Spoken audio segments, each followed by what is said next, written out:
Hello, and welcome to the talk today on IHT forms and how to complete them in a 1 hour time period. I could have you for the entire week. There are so many forms, but I'm going to highlight some key points we need to be aware of, and also some really important cases that if we are completing these things, we need to have in the back of our minds.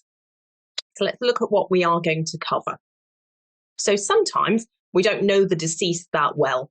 We're either somewhat estranged from them, we're acting in a professional capacity, or they were just private and we don't have that sort of intimate financial information that we need now and that we need to be reporting. And what do we do when what we have, what we don't feel is the complete picture? How do we proceed?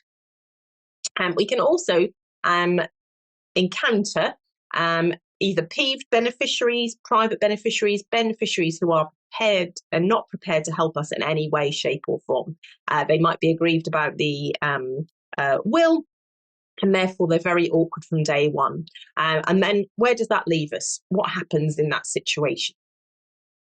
If we are in a situation where we are unfortunately submitting incorrect information, what are the risks for the individual signing that forms? And we're also going to look to say it's not only the executor and PR that could be at risk, and those penalty systems can apply further out in the chain. Valuation issues.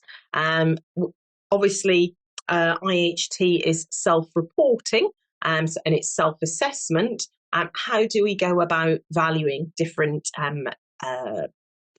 objects, different assets, and dealing with them? And sort of an overlying scope of today is how do we deal with particularly tricky areas? And we're thinking about covering ourselves and also protecting whoever our client is in this context.